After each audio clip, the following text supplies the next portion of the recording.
아르헨티나의 화가 호르헤 산타젤로라는 분의 2015년 부르심이라는 작품이 있습니다. 여기 보면은 완전히 다른 세상을 사는 두 존재를 보게 되는 거예요. 제자들은 꼭 아쿠아리움 안에 있는 것 같습니다. 그리고 예수님은 아쿠아리움 밖에 계신 것 같아요. 제자들은 세상의 틀 안에 갇혀 있는 모습을 그리고 있는 거고요.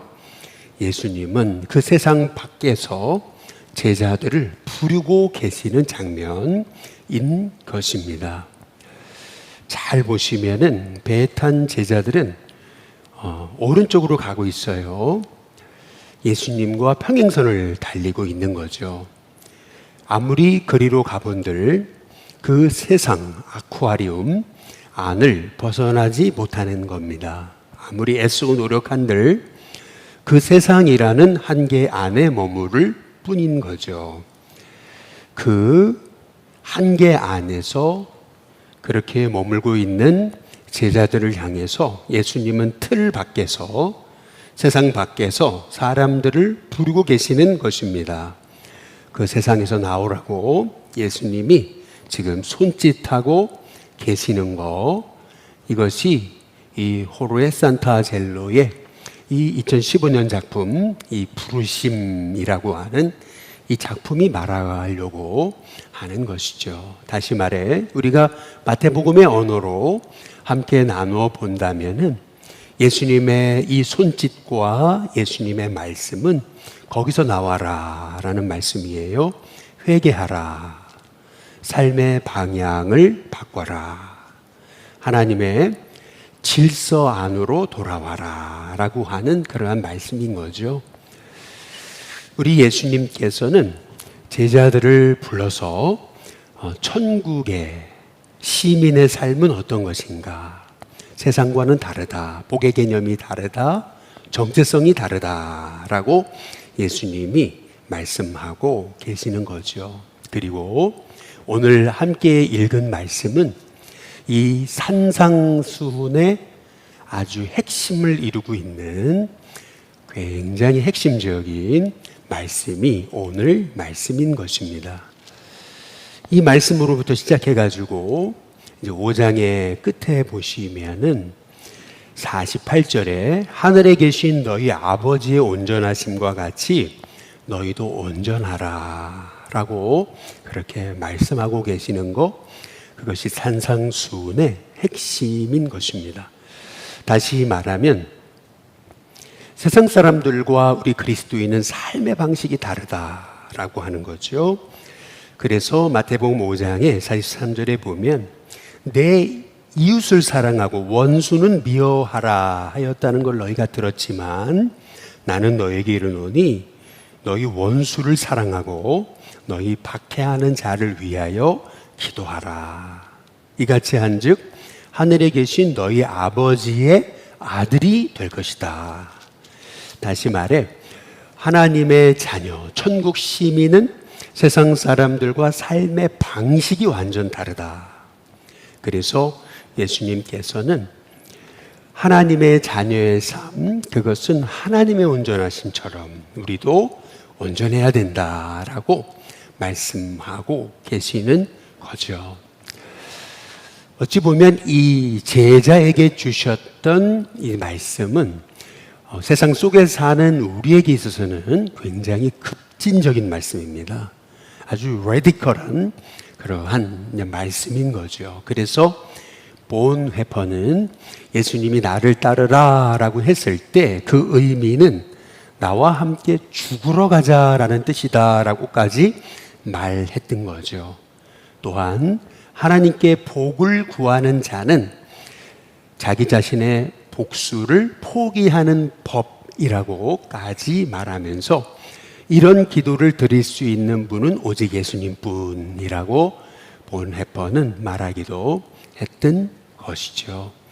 그래서 오늘 말씀을 우리가 함께 17절부터 보시면은 17절 내가 율법이나 선지자를 폐하러 온 줄로 생각하지 마라 라고 그렇게 말씀하십니다. 폐하러 온 것이 아니고 완전하게 하려 왔다 라고 말씀하십니다.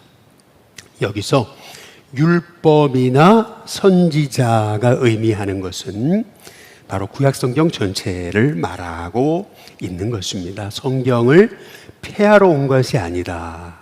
완전하게 하려 왔다 라고 말씀을 하십니다.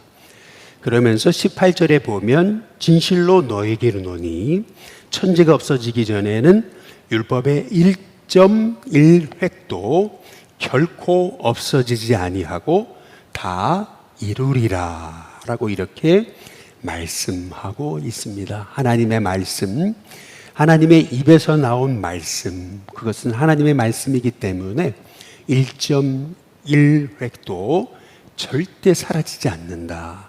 다 이루어진다 라고 말씀하고 계시는 거죠. 그래서 19절에 보면 누구든지라고 했어요.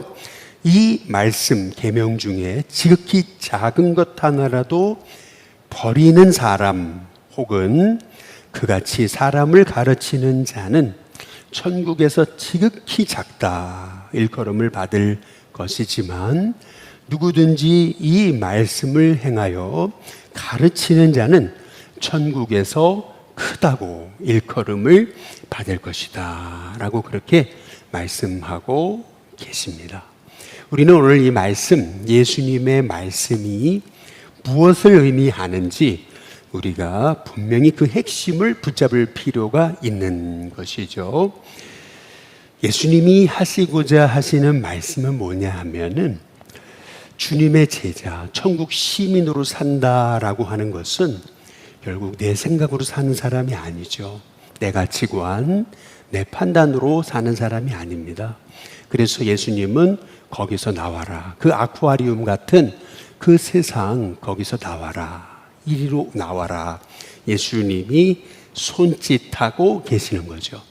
그렇다면 천국 시민의 삶은 어떤 삶일까? 그것은 다름 아닌 하나님의 말씀이 그 삶의 기준이 되고 하나님의 말씀이 그 삶의 표대가 되는 삶, 그 삶이 바로 주님의 제자, 천국 시민의 삶의 모습이다 라고 예수님께서 말씀하고 계시는 거죠. 그래서 우리가 디모데 후서의 3장에서 우리가 함께 지난 금요일 살펴보셨듯이 모든 성경은 하나님의 감동으로 되었어요. 그래서 그 성경을 따라서 사는 사람은 교훈과 책망과 바르게 함과 의로 교육함에 이끌림을 받게 돼서 하나님의 사람으로 온전하게 되는 것이죠. 그래서 오늘 여기 산상수훈의 말씀, 이 말씀과 연결이 되는 것입니다. 다시 말해 모든 성경은 하나님의 감동, 다시 말해서 하나님의 입기운, 하나님의 숨결로 지어진 것인데 하나님이 하나님의 숨결 입기운으로 온 세상을 만드셨어요. 지구와 별과 우주와 이 땅의 산과 나무, 이 땅의 동식물을 다 하나님이 입기운으로 만드셨어요.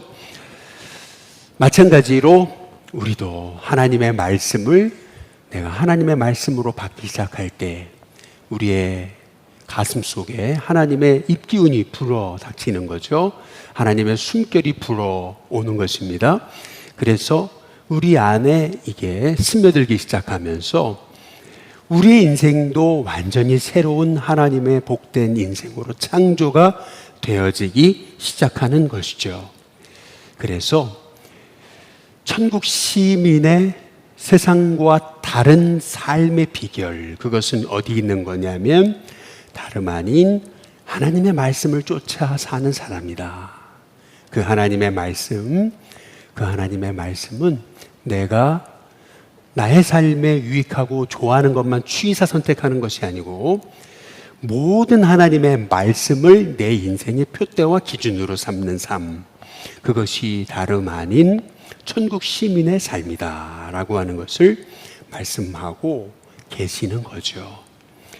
그러면서 20절에 보시면은 내가 너희에게 이르노니 너희 의가 서기관과 바리새인보다 더 낫지 못하면 결코 천국에 들어가지 못하리라 라고 그렇게 말씀하고 계세요. 그러니까 이 말씀의 의미는 우리가 구원받았다고 이제 구원받았으니까 아무렇게 살아서는 안 된다라는 그런 말씀인 거죠.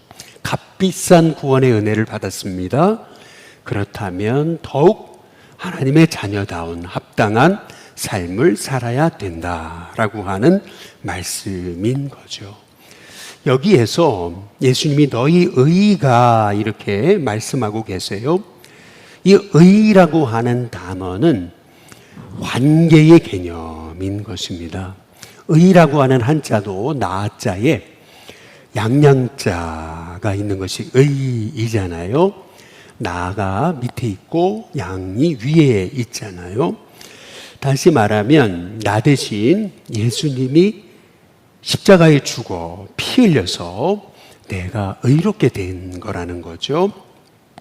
그렇다면 이 나를 구원하신 이 은혜를 생각하면은 우리가 절대 이 은혜를 값싼 것으로 여기지 않는다라는 거예요. 뿐만 아니라 이 은혜에 감사하고 감격하면서 살게 된다라고 하는 거예요. 그래서 이 은혜를 알고 내가 내 힘과 노력으로 의롭게 된 거 아니고 그분의 십자가의 은혜로 내가 의롭게 됐다라고 하는 것을 알게 된다면은 그러면 우리는 매일 그분의 은혜 속에 들어가서 그 십자가 구원의 은혜의 감격 속에서 매일 친밀한 하나님과의 관계 속에서 살아가게 된다라고 하는 거예요. 그러다 보니까 우리 하나님과 나와의 관계가 친밀하잖아요. 늘 그 은혜의 공급을 받잖아요. 십자가 그 용서의 은혜, 그 사랑의 은혜에 감격해서 로마서 5장 8절의 말씀처럼 성령으로 말미암아 하나님의 사랑이 우리에게 부어진 바 되는 거거든요. 여기서 부어졌다라고 하는 말씀의 의미는 이게 넘쳐 흘렀다라는 거고요. 그리고 부어졌다라고 하는 말씀의 의미는 과거형이 아니고 현재 완료형입니다. 그래서 끊임없이 부어져서 여전히 내 안에 하나님의 사랑이 가득하고 그래서 넘쳐 흐르는 것.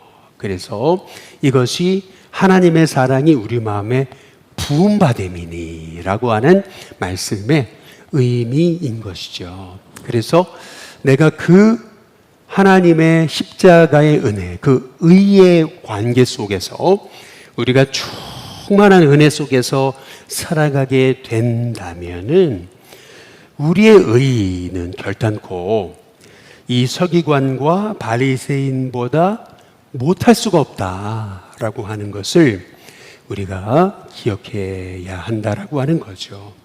예수님의 그 십자가의 용서, 그 사랑, 그 은혜에 사로잡혀서 사는 사람은 우리가 만나는 사람마다 주의 사랑으로 섬기고 또 사랑하고 용서하고 축복하고 나누고 그렇게 이제 살아가잖아요. 그 얼마나 큰 그 복된 십자가의 은혜를 누리는 삶의 이 의가 절대 서기관이나 바리새인보다 못할 수가 없다.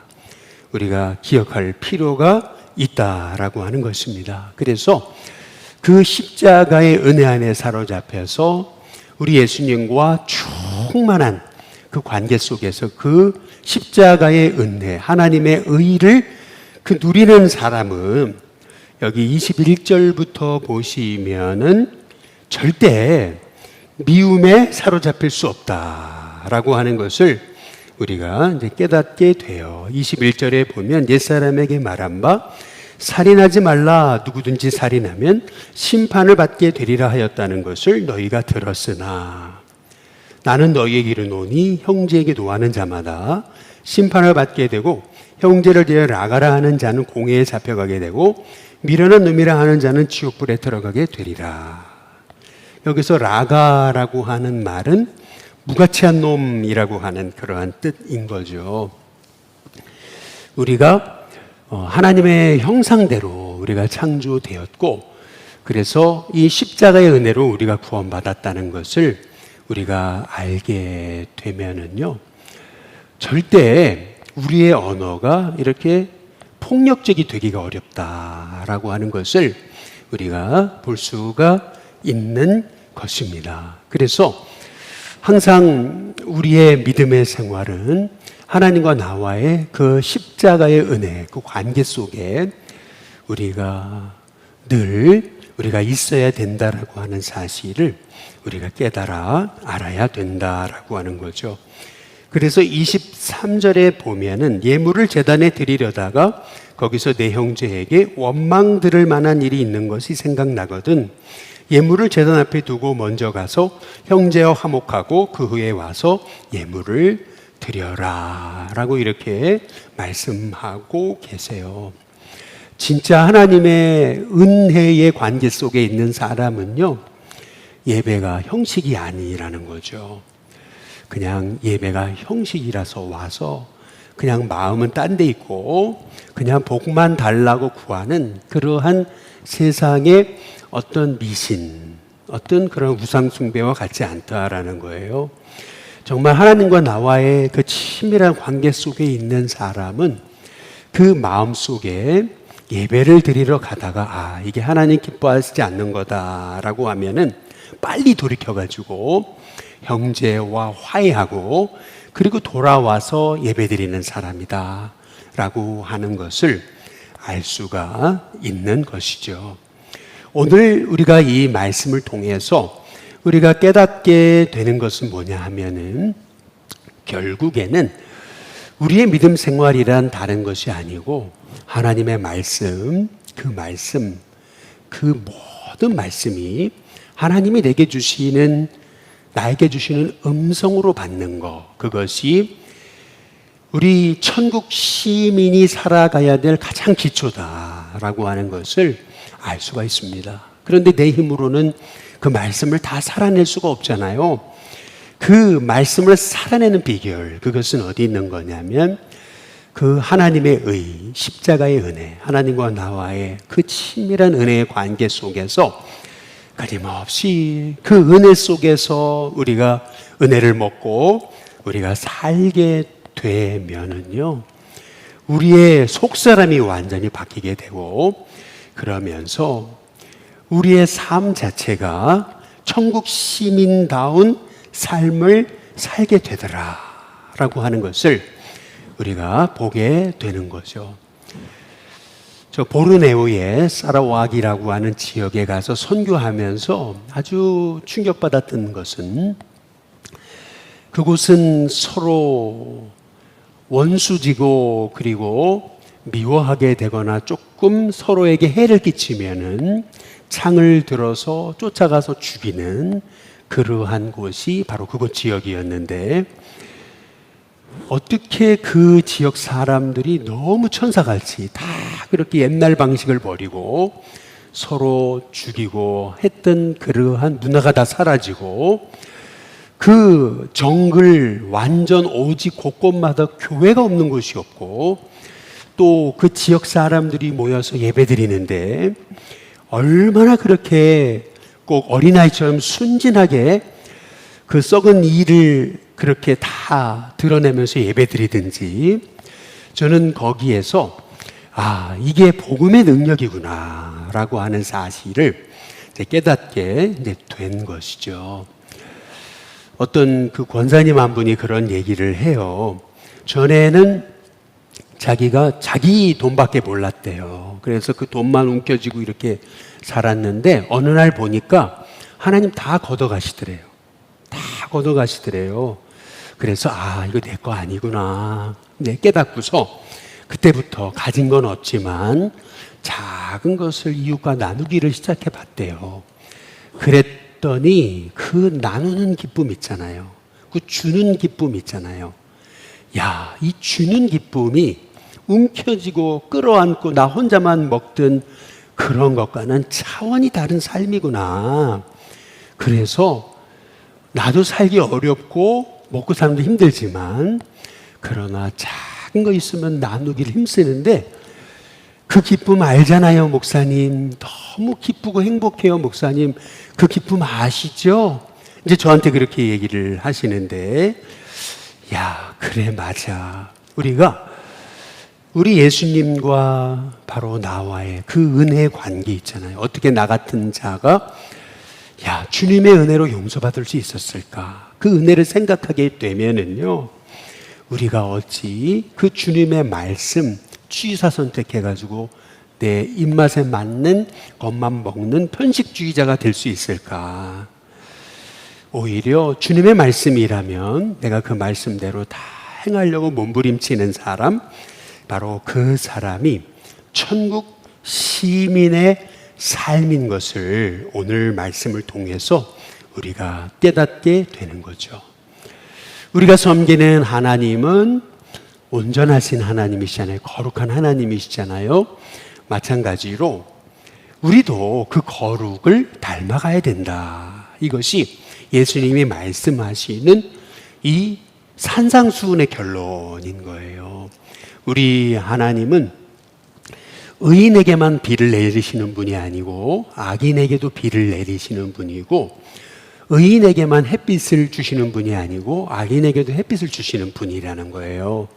그래서 우리 하나님처럼 너희도 온전해야 된다. 이제 이것이 산상수훈의 말씀의 핵심인 거죠.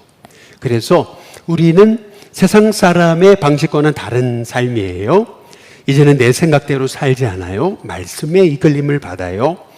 그래서 매일 그 말씀에 순종하며 사는 거죠. 그냥 그 말씀에 순종하려고 몸부림쳤어요. 그런데 그 의의가 얼마나 아름답게 빛나게 되는지요. 서기관과 바리새인의 의의보다 낫게 되죠. 근데 이게 다 내가 하는 것이 아니고 그분의 은혜라고 고백해요. 그래서 매일 감사하고 사랑하고 용서하며 살아가거든요. 그랬더니 하나님께서는 천국에서 지극히 큰 자다라고 일컬음을 받는 하나님의 종이 되게 되더라라고 하는 말씀입니다.